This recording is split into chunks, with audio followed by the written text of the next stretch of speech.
वो बच्ची उस पंखे के ऊपर ऐसी चिपटी हुई है जैसे मकड़ी चिपटी होती। तो वो बच्ची ने पंखा छोड़ा और सीधा डॉक्टर के ऊपर दम करके आके उसकी छाती पे बैठ गई। वो जो रोने की आवाज थी वो हंसने में तब्दील हो गई है। अब इसे हंसी की आवाज आ रही है। अस्सलाम वालेकुम शेख साहब। वालेकुम अस्सलाम वरहमतुल्लाहि वबरकातुहू। यार इस तरह बात ना किया करें शुरू में, आप ना शेरो शायरी से शुरू किया करें, क्योंकि अब तो आदत हो गई है और लोग मुझे कह रहे हैं कि यार ये जो शेख साहब जो शेरो शायरी सुनाते हैं, ये जो अपने अल्फाज बयान करते हैं, इनकी क्या बात है। तो कोई ऐसा कोई जला हुआ शेर हो जाए ज़रा, दुनिया से ठुकराया हुआ इंसान। वो जो मुझे कह रहे हैं कि मेरी क्या बात है, नहीं मैं कह रहा हूँ वो जो समझ रहे हैं मुझे उनकी क्या बात है, उन्हीं के लिए कोई ज़रा कोई दर्द भरा शेर हो जाए। दर्द भरा शेर। लो जी, अर्ज किया है तमाम प्यार करने वालों की नजर कि ये गैर क्यों ले जा रहे हैं मुझे अपने कांधे पर। ये गैर क्यों ले जा रहे हैं मुझे अपने कांधे पर। हाँ ना, अरे भाई ये गैर क्यों ले जा रहे हैं मुझे अपने कांधे पर। हाँ, मेरे अपने तो कब्र खोदने में लगे होंगे। ओह यार, मुझे नहीं लगता इससे बड़ा शेर मैंने अभी तक सुना है। ये गैर क्यों ले जा रहे हैं मुझे अपने कांधे पर। ओह, मेरे अपने तो कब्र खोदने में लगे हुए हैं। खोदने में लगे। ये हकीकत है, ये हकीकत है। क्या बात है शेख साहब, क्या बात है, क्या बात है जनाब, क्या बात है। कह रहा हूं कि ये हसरत भी क्या कमाल की चीज है। ये हसरत भी क्या कमाल की चीज है। हसरत भी क्या कमाल की चीज है। किसी को मेरी थी, मुझे तेरी थी और तुझे किसी और की थी। होए होए होए होए, ला हासिल शख्स का सिलसिला कैसे चलता है। बिल्कुल ऐसे। ये हसरत कैसी होती है। जो हमें चाहिए उसको हम नहीं चाहिए। जो जिसको वो चाहिए वो उसको नहीं चाहिए। ये पता है, ये भूल भुलाइयाँ हैं। बिल्कुल ऐसे। ये सिलसिला इसी तरह चलता रहता है। लेकिन क्या बात है, आपने बहुत कम लफ्जों में बहुत बड़ी दास्तान बयान की। क्या बात है शेख साहब, क्या बात है। और कह रहा हूं वो लोग नहीं जो बड़े फूफा वाले लोग हैं, वो जो तकब्बुर से भरे हुए लोग, अच्छे कपड़े पहनने के बाद दिल के गलीस लोग, बाहर से साफ सुथरे हैं लेकिन अंदर से गंदे हैं। उनके लिए कह रहा हूं महंगे कपड़े सस्ते लोग। महंगे कपड़े सस्ते लोग। सुन ले कि महंगे कपड़े सस्ते लोग भाड़ में जाएं ऐसे लोग। आहा, महंगे कपड़े सस्ते लोग भाड़ में जाएं ऐसे लोग। बिल्कुल। वाह वाह वाह वाह वाह। तमाम प्यार करने वालों की नजर अपने अंदर उतर के देखा है। अपने अंदर उतर के देखा है। कभी ऐसा भी करके देखना, ऐसा भी करके देखना कि अपने अंदर उतर के देखा है, मुझे मुझ में मिला नहीं कुछ भी। अपने अंदर उतर के भी देखा है, मुझे मुझ में मिला नहीं कुछ भी। ओहो, क्या जहाँ हिट किया है ना आपने शेर, वहाँ हिट हुआ है, मुझे ऐसा लग रहा है। क्या बात है, क्या बात है शेख साहब, क्या बात है। और अर्ज किया है अहमद, जिसके लिए कह रहा हूं वो समझ भी जाएगा। और मजे की बात तुम्हें एक और बताऊं, जिसके लिए मैं कहता हूं हाँ, वो मुझे सुनता भी है। अच्छा। और मजे की बात यह है कि समझ भी जाता होगा। समझ भी जाता होगा। ऐसे ही है। बिल्कुल ऐसे ही। होए, क्या बात है। और क्या बात है, क्या बात है। लाख आप बार बार ढस खाएं किसी से, बार बार चोट खा रहे हैं किसी से, मैं उसके लिए कह रहा हूं ये बात। वाह वाह। कि जाने क्या सोचकर हम वफा कर गए। जाने क्या सोचकर हम वफा कर गए। होता है ना, जो जिनको एहसास होता है ना, जो एहसास वाले लोग होते हैं, तो वो छोटी मोटी बातों को दरगुजर कर देते हैं। उसी की बात है। कह रहा हूं कि जाने क्या सोचकर हम वफा कर गए, जिंदगी में बस एक यही खता कर गए। जाने क्या सोचकर हम वफा कर गए, जिंदगी में बस एक यही खता कर गए। अब हम तो ये सोच के उससे वफा कर रहे हैं कि चल यार आगे सही हो जाएगा, जाने दे यार आगे सही हो जाएगा, छोड़ो यार अब आगे सही हो जाएगा। वो सही नहीं हो रहा। लेकिन फिर एक वक्त आता है कि इंसान बोलता है कि यार मैंने क्यों किया इसके साथ, क्यों किया, इतना क्यों निभाया। बिल्कुल। क्या बात है शेख साहब, काश आप जिसके लिए बोल रहे हैं उस तक ये बात पहुंच जाए और उस तक ये बात लग जाए और उसको एहसास हो जाए और वो बदल जाए। बिल्कुल ऐसे ही। वाह वाह। और एक बात कह रहा हूं, ये उसी के लिए है कि लोगों के मुंह बंद करने के बजाय लोगों के मुंह बंद करने के बजाय अरे भाई किस किस के बंद करोगे? नहीं कर सकते सब। नहीं कर सकते। तो लोगों के मुंह बंद करने के बजाय अपने कान बंद कर लीजिए, जिंदगी सुकून से गुजर जाएगी। ओहो सॉल्यूशन ऑफ द एयर, बिल्कुल। Solution of the century. आया बिल्कुल। लोगों के मुंह बंद करने से अच्छा अपने कान बंद कान में भौंकने दो, ओए, बोलने दो, भौंकने दो। अपने कान बंद कर लो तो वो बिल्कुल जिंदगी सुकून से गुजर जाएगी। क्या बात है शेख साहब। और बिल्कुल ऐसे ही अब है। मेरे और बिना बोले आप समझ रहे हैं। आया अहमद, आज की अपनी कहानी, ये कहानी एक डॉक्टर की है। डॉक्टर, बड़ा काबिल डॉक्टर है। डॉक्टर है और पूरा हॉस्पिटल को लीड करता है। काबिल डॉक्टर है, बेहतरीन। अब याद रहे कि डॉक्टर पेशेंट चेक करते करते सारा दिन, जाहिर है मरीज आते हैं, वो डॉक्टर है, वो भी इंसान है। इसने ये फैसला किया है कि ये बजाय इसके कि शहर में रहे, शहर से हट के इसने अपना घर का सिस्टम किया हुआ है जो गवर्नमेंट ने इसको दे रखा है। गवर्नमेंट ने इसको दिया हुआ था तो ये सरकारी डॉक्टर था? बिल्कुल ऐसे ही। शाबाश, पहुंच गए तुम। ये सरकारी डॉक्टर है और इसने रिक्वेस्ट की कि मुझे शहर से बाहर घर दिया जाए रहने के लिए। तो ऐसे ही बेहतरीन, उसको बेहतरीन बंगला दिया हुआ है शहर से हट के। अब ये सारा दिन इसने पेशेंट के चक्कर में अपने हॉस्पिटल में बैठा हुआ है। होता क्या है कि एक साहब अपने कोई 10 साल का बच्चा है, उसको लेके हॉस्पिटल पहुंचे। उस डॉक्टर के सामने बैठे और डॉक्टर से कह रहे हैं कि सुने, मैंने बड़ा आपका नाम सुना है और उसी नाम को मद्देनज़र रखते हुए मैं आपके पास अपने बच्चे को लाया हूँ और मैं उम्मीद करता हूँ कि मुझे यहाँ से शफा होगी। वो कहता है क्या प्रॉब्लम है? अब ये बाप अपने बच्चे को लेके बैठा हुआ है हॉस्पिटल में, डॉक्टर से हम कलाम हो रहा है। डॉक्टर ने पूछा हाँ भाई क्या प्रॉब्लम है? तो बाप कह रहा है कि मुझे ऐसा महसूस होता है और मुझे लोग भी कहते हैं। कहते क्या कहते हैं? कह रहा है कि मुझे लोगों ने कहा और मैंने भी ये फील किया है कि मेरे बच्चे पर जिन्नात का साया है। डॉक्टर से कह रहा है? डॉक्टर से कह रहा है। तो डॉक्टर ने एक हल्की सी मुस्कुराहट में उसको जवाब दिया। कहता है यार किस दौर में जी रहे हो और तुम क्या बातें कर रहे हो, ये सब कुछ नहीं होता। कह रहा है इसीलिए तो आपके पास आया हूं, मुझे कोई सोल्यूशन बताइए। तो वो कहता है एक काम कीजिए, मैं जो आपको मेडिसिन लिख के दे रहा हूं, कोशिश ये कीजिए कि आपका बच्चा घर पे रहे और जब तक रहे घर पर खाने वाने के टाइम इसको दे, लेकिन कोशिश करें कि ये घर पे आराम करे और सोता रहे। यानी डॉक्टर समझ गया था कि कोई मेंटली प्रॉब्लम कुछ है। अब जब वो सोता रहेगा, जाहिर है जब सोता रहेगा तो फिर किसी को क्या परेशान करेगा। डॉक्टर ने मेडिसिन लिखे और कहा कि ये आप इसको यूज कराएं, लेकिन याद रहे कोशिश कीजिएगा कि ये घर से ना निकले और ये सोता रहे। अहमद मेडिसिन लिख के दिए, वो गया। अब एक दिन गुजरा, दूसरा दिन गुजरा, दूसरे दिन वो फिर अपने बच्चे को लेकर आया क्लिनिक, उसके हॉस्पिटल में। बोले डॉक्टर साहब, बोले हाँ। बोले जो आपने मुझे मेडिसिन दी थी बच्चे को यूज़ कराने के लिए, मैंने वो यूज़ कराया है और मैं ये नहीं कहूँगा कि उससे फैज़ हुआ है, उससे फ़ायदा हुआ है, नहीं, उससे बहुत फ़ायदा हुआ है। सबसे बड़ी बात यह है कि वो जो मुझे परेशान करता था मेरा बच्चा, उस परेशानी से मैं बच गया हूँ। तो मुझे ऐसा महसूस हो रहा है कि मेरा बच्चा बेहतरी की तरफ है आपकी वजह से। कहता नहीं, मेरी वजह से नहीं, मेरा जो काम है वो मैंने किया है, सिर्फ तुमने अमल किया मेरी उस बात पर, उसकी वजह से बच्चे को आराम आ रहा है। क्योंकि बच्चा सो जाता है, सो जाता है। बोले डॉक्टर साहब आप मुझे मजीद वही मेडिसिन लिखेंगे या उसके अलावा कुछ और? कह रहा नहीं, अभी वही यूज कराओ। उसने फिर पर्ची लिख के दी और वो अपने बेटे को लेके गया। अब क्या हुआ, मैंने तुमसे पहले कहा कि इसने जो अपने घर का सिस्टम रखा है, ये रखा है शहर से बाहर। एक सुनसान जगह है, वहां पर उसने अपना बंगले का सेटअप किया हुआ है, उसमें वहीं रहता है एक चौकीदार के साथ। इसका चौकीदार है, उसका नाम है मकसूद।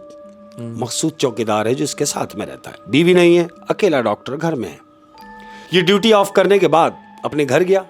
अब जब ये घर पहुंचा है अहमद, तो रात का टाइम है और बारिश शुरू हो गई है, धुएंधार बारिश हो रही है। अब तुम्हें पता है कि घर में अकेला हो और बारिश हो रही हो तो वो अकेलापन काटने लगता है ऐसे। तो इसने क्या किया, ये अपने टेरेस में बैठा हुआ है, चेयर पे बैठा हुआ है, चेयर मूव कर रहा है, सिगार इसने लगाया हुआ है, सिगार यूज करता है डॉक्टर, बैठा हुआ सिगार जल रहा है। तो क्या सुन रहा है कि इसके दरवाजे की बेल बजी है, बेल बजी। इसने यकीनन ये जाना कि कोई आया होगा। बेल बजने के 2 मिनट के बाद वो मकसूद ऊपर आया टेरेस में। डॉक्टर साहब, बोले जी। बोले डॉक्टर साहब कोई खातून आई है। इसने बोला क्या, इतनी बारिश में? बोले हाँ। बोले भाई खातून क्यों आई है? कह रहे नहीं, अकेली खातून नहीं है, उनके साथ उनकी बच्ची भी है, और वो कह रही है कि मैंने अपनी बच्ची को डॉक्टर साहब को दिखाना है। तो डॉक्टर ने मकसूद को कहा कि भाई तुमने उनसे कहा नहीं कि ये मेरा घर है, हॉस्पिटल आओ। कह रहा मैंने उन्हें बहुत समझाने की कोशिश की है, लेकिन चूं कि वो बदजन है कि आपसे मिले बगैर वो जाएंगी नहीं। डॉक्टर ने कहा अगर ऐसी बात है तो उन्हें ऊपर ले आओ। अहमद, ये मकसूद नीचे गया है, वो माँ बेटी जो आई थी उनको लेके ये ऊपर आया है। अब जब वो ऊपर लेके आया है तो डॉक्टर देख रहा है कि वो जो खातून है, ग्रेसफुल खातून है, बेहतरीन, ये लंबी तड़ंगी खातून, साड़ी पहनी है उसने वाइट कलर की, जबरदस्त, भीगी हुई है बुरी तरीके से। डॉक्टर ने उनसे पूछा कि भाई आप इतनी रात को यहां मेरे पास, और मैंने सुना है कि आप अपनी बच्ची को चेक कराने के लिए आई हैं। बोले हाँ, मैं चेक कराने तो आई थी, लेकिन चूंकि मैं रास्ते में आ रही थी तो बारिश शुरू हो गई, और उसी बारिश की वजह से मेरी गाड़ी बंद हो गई। अब चूंकि गाड़ी बंद हो गई है और मैंने आपको बेटी को चेक कराना है, बारिश हो रही है और मेरा जाना वापसी मुनासिब यूं नहीं हो सकता कि गाड़ी मेरी खराब है। अब जब मैं आ ही गई हूं तो आप मेरी बच्ची को भी देख लीजिए। डॉक्टर ने बोला ठीक है, बैठे, बिठाया है। डॉक्टर ने बच्ची की तरफ देखा, बच्ची को चेक किया। चेक करने के बाद उसने बोला कुछ मेडिसिन ऐसी हैं जो फौरी चाहिए होंगी, लेकिन मेरे पास घर में अवेल नहीं है, मुनासिब नहीं है कि वो मेरे पास घर में हो। उसके लिए क्या करना है कि उसके लिए तुम्हें जाना पड़ेगा, और ये मेडिसिन मैंने जो आपको लिख के दी है ये दे लेके आनी पड़ेगी। तो खातून ने वो पर्ची पकड़ी। वो पर्ची पकड़ने के बाद खातून खड़ी हुई, किस मूड से कि मैं ये लेके आती हूं।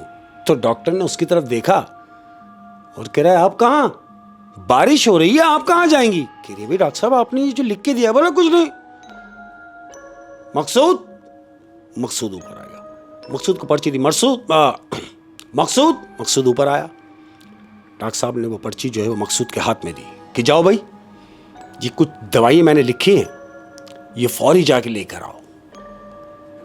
मकसूद ने पर्ची पकड़ी तो खातून ने मकसूद से कहा कि ठहरो, चूंकि बेटी मेरी है और मैं नहीं चाहती कि तुम परेशान हो, लिहाजा मैं चली जाती हूं। तो मकसूद ने कहा कि आप बैठे, मैं लेके आता हूं। खातून ने कहा नहीं, मैं आपके साथ चलूंगी। डॉक्टर साहब ने कहा ठीक है भाई, इन्हें साथ ले जाओ। अब मकसूद और वह खातून वो दोनों नीचे उतर गए। बच्ची जो है वो बैठी हुई है। डॉक्टर साहब ने बच्ची का हाथ पकड़ा, अंदर रूम में ले गए और बेड पे जाके बच्ची को आराम करने के लिए लिटा दिया। अब वो बच्ची बैठी हुई है, लेटी हुई है बेड के ऊपर। मकसूद और वो खातून वो मेडिसिन लेने के लिए डॉक्टर साहब की गाड़ी में चले गए। अब जब चले गए तो डॉक्टर अपने रूम में बैठा हुआ है, उस बच्ची को ऊपर वाले रूम में डॉक्टर ने लिटा दिया और ये अपने रूम में आ गया। रूम में आके बैठा हुआ है, पंखा चल रहा है, ये अपने बेड के ऊपर लेटा हुआ है और इंतजार कर रहा है कि मकसूद मेडिसिन लाएगा तो मैं वो इंजेक्शन जो लाएगा वो बच्ची को लगाऊंगा। अब क्या होता है अहमद, अब चूंकि बारिश हो रही है, बिजली कड़क रही है बुरी तरीके से, तो जानते हो क्या होता है? क्या? चलता हुआ पंखा रुक गया है अहमद। अब जैसी पंखा रुका तो इसको महसूस हुआ कि शायद लाइट गई, लेकिन लाइट अगर चली गई तो सारे घर के बल्ब बंद होने चाहिए, सारे बल्ब जल रहे हैं, ये पंखा क्यों रुका है और बंद कौन कर सकता है? मैं तो उठा भी नहीं हूं। इसने पंखे की तरफ नजर मारी है, ऊपर छत की तरफ। जैसी छत की तरफ देखा है अहमद, तो जानते हो वो क्या देख रहा है? क्या? वो देख रहा है कि वो जो पंखा था उस पंखे के ऊपर वो जो लड़की बेड पे डॉक्टर लिटा के आया है, वो बच्ची उस पंखे के ऊपर ऐसी चिपटी हुई है जैसे मकड़ी चिपटी होती। आप समझे? एक सेकंड, वो बच्ची जिसको अंदर लिटा के आया था डॉक्टर, बिल्कुल वो बच्ची पंखे पे चिपकी हुई है, मकड़ी की तरह पकड़ी हुई है। डॉक्टर ने ऊपर देखा और ऊपर देखते एकदम चीखा, अरे! तो वो बच्ची ने पंखा छोड़ा और सीधा डॉक्टर के ऊपर दम करके आके उसकी छाती पे बैठ गई। डॉक्टर के ऊपर आके वो बच्ची बैठी है। डॉक्टर ने बच्ची को धक्का दिया है। जैसे ही धक्का दिया है तो बच्ची गायब हो गई। डॉक्टर खड़ा हुआ अपने बेड से और पूरे कमरे में आगे पीछे घूम रहा है कि ये क्या हुआ है। अब ये अपने कमरे में उस बच्ची को ढूंढ रहा है तो इसको आवाज आती है अहमद कि ऊपर कमरे में कोई रो रहा है। ये रुक गया। इसने रोने की आवाज सुनी कि हां, जिस कमरे में मैंने बच्ची को लिटाया था उस कमरे में से आवाज आ रही है कि कोई रो रहा है। अहमद, अब डॉक्टर ने दबे पांव अपना दरवाजा खोला है कमरे का। अब ये ऊपर कमरे में जा रहा है बच्ची की तरफ, उस आवाज की सिमत जा रहा है जहां से वो रोने की आवाज आ रही है। अभी ये स्टेप चढ़ ही रहा है अहमद। 2-4 स्टेप ये ऊपर गया है तो जानते हो वो जो रोने की आवाज थी वो हंसने में तब्दील हो गई है। अब इसे हंसी की आवाज आ रही है। जब ये नीचे था तो इसको रोने की आवाज आई और जैसे ये करीब पहुंचने लगा बिल्कुल कमरे के, हाँ, तो वो आवाज हंसने में तब्दील हो गई। अब ये उस बच्ची के दरवाजे पे पहुंचा जिस कमरे में वो बच्ची लेटी हुई है। अहमद, इसने कमरे का दरवाजा खोला है और जैसे ही दरवाजा खोला तो क्या देखता है मालूम? क्या? कि वो बच्ची बजाय इसके कि वो बेड पे लेटी होती, वो बच्ची बैठी हुई है और उस बच्ची के सारे बाल उसके चेहरे पे पड़े हुए हैं। अब क्या हुआ अहमद? हाँ, कि इसने सुना कि बाहर गाड़ी आई है।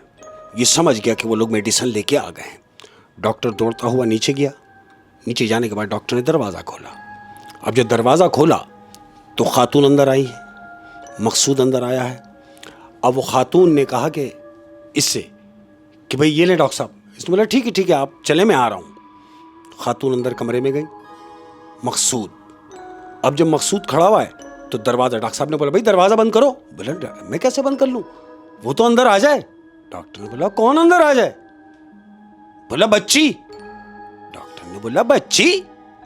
इतना बोला ही था अहमद कि वो बच्ची जो कमरे में लेटी हुई थी, जो पंखे पे चिपकी हुई थी, वो बच्ची गेट से अंदर आ रही है। अब जब डॉक्टर ने इसको देखा कि ये बच्ची, मकसूद ये बच्ची कहां से आई? बोले क्या मकसद? ये उसी की तो बेटी है जो इसके साथ आई थी। बोला नहीं, ये तुम्हारे साथ कब गई? तुम तो दोनों गए थे, वो खातून और तुम। तो जानते हो मकसूद क्या कह रहा है? क्या? मकसूद कह रहा है डॉक्टर साहब जा तो हम दोनों ही रहे थे, लेकिन चूंकि ये बच्ची रोने लगी और जिद कर रही थी कि मैं भी साथ चलूंगी, इसलिए हम उस बच्ची को भी साथ ले गए थे। अब जब उसने कहा कि हम इस बच्ची को साथ ले गए थे तो डॉक्टर जो है वो तो बिल्कुल शॉक हो गया एकदम कि ये कौन सी बात है। मकसूद ने उस बच्ची को कहा कि तुम ऊपर चलो। वो बच्ची भी ऊपर जा रही है और डॉक्टर देख रहा है कि बच्ची वहीं जा रही है जहां उसकी मां गई है। बच्ची भी ऊपर जा रही है। डॉक्टर ने दरवाजा हल्का सा भिड़ा है और मकसूद से कह रहा है मकसूद अब जो मैं कहने जा रहा हूं उसको सुन।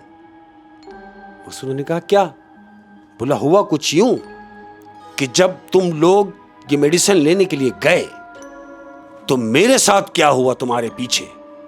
उसने वो सारी बात उस मकसूद को बताई कि वो बच्ची मेरे रूम में मेरे पंखे के ऊपर और मेरी छाती पे आके वो बैठ गई है।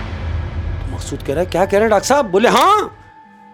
और फिर उसकी हंसी की आवाज उसके कमरे से आ रही है। अब जब मैं ऊपर जाने लगा तो आधे रास्ते में ही था कि फिर उसकी आवाज हंसी में तब्दील हो गई। जैसे ही मैंने उसका दरवाजा खोला तो वो बच्ची बेड पे बैठी हुई थी। इससे पहले कि मैं उससे कुछ कहता मुझे तुम्हारी आवाज आ गई। मैं जब नीचे आया हूं उसी बच्ची को तुम अपने साथ भी लेकर आए हो? मकसूद कह रहा, डॉक्टर साहब आप क्या कह रहे हैं, मेरी कुछ समझ में नहीं आ रहा। एक मिनट, मैं जाके देखता हूं कि मामलात क्या हैं। अहमद इतना ही बोल के मकसूद जो है वो ऊपर की तरफ दौड़ा है, उन्हीं के कमरे में, उसी कमरे में जिस कमरे में वो मां बेटी गई है। मकसूद भी वहां दौड़ा तो डॉक्टर दरवाजा बंद करने के लिए जैसे गया है अहमद, तो इसने क्या महसूस किया डॉक्टर ने कि गाड़ी के इंडिकेटर चल रहे हैं। डॉक्टर ने यह महसूस किया कि शायद मकसूद ये इंडिकेटर बंद करना भूल गया है। यही सोच के वो इंडिकेटर बंद करने के लिए जैसे अपनी गाड़ी में घुसा है अहमद, तो जानते हो गाड़ी में क्या देख रहा है? क्या? वो डॉक्टर देख रहा है कि मकसूद की डेड बॉडी गाड़ी में पीछे पड़ी हुई है। लेकिन वो अभी ऊपर गया है। ऊपर गया है। यही मंजर डॉक्टर ने देखा कि मकसूद तो मेरे सामने ऊपर गया है, फिर ये जो गाड़ी में पड़ा है ये कौन है? अहमद ये सोच के ही डॉक्टर बाहर निकला है। बाहर निकलने के बाद जैसे ही अपने घर में दाखिल हुआ है मेन गेट से, तो जानते हो टेरिस में वो देख रहा है क्या? क्या? वो टेरिस में देख रहा है कि वही खातून खड़ी हुई है, उसके बराबर में उसकी बेटी खड़ी हुई है और बेटी के बराबर में मकसूद खड़ा हुआ है। वो मकसूद जिसकी डेड बॉडी ये गाड़ी में देख रहा है, वो मकसूद जो इसको बोल के गया है कि मैं देखता हूं, वो उन तीनों एक साथ वो तीनों खड़े हुए हैं। डॉक्टर ने जानते हो फिर क्या किया? क्या? बजाय इसके कि वो जाता पेशेंट को देखता, नहीं, उसने घर का दरवाजा बंद किया, गाड़ी में बैठा, सलफ मारा और सीधा भाग। फिर कभी घर वापस नहीं आया। अच्छा, ये जो मुझे ऐसा लगता है, ये जो जिन्नात ही बोलूँगा मैं, ऐसा ही जाहिर सी बात है, और वो औरत भी जिन्नात ही थी। हाँ। तो ये शायद वो जिन्नात हैं जो उस बच्चे पे थे, वो जो पेशेंट था। Very good. और जिन्नात को शायद ये बर्दाश्त नहीं हुआ कि ये डॉक्टर की वजह से उसको फैज हो रहा है उस बच्चे को। बच्चा सुकून हाँ। में क्यों है, बच्चा सो क्यों रहा है, यही बात है। और वो जिन्नात अब आ गए डॉक्टर के पास। बिल्कुल। होए होए होए, जब हम इसे तंग करेंगे तो जाहिर है जब ये तंग हो जाएगा तो फिर उसको क्या देखेगा? होए होए होए। यही सोच के वो इसके घर तक आ गए। बड़ी डरावनी कहानी थी शेख साहब, रोंगटे खड़े कर देने वाली कहानी। और जाते जाते अपने तमाम प्यार करने वालों की नजर, हाँ, एक बात जो गिरा बना ले। मैं कह रहा हूं, ये सोचकर कभी मायूस मत होना कि आप अकेले हैं। ये सोचकर कभी मायूस नहीं होना कि तमाम लोग सुन ले मेरी इस बात आप को, अकेले हो। कि ये सोचकर कभी मायूस नहीं होना कि आप अकेले हैं, बल्कि ये सोच के डटे रहना कि आप अकेले ही काफी है। आहा, अकेले ही बहुत काफी ज्यादा हैं। ख्याल रखिएगा। अस्सलाम वालेकुम व रहमतुल्लाह।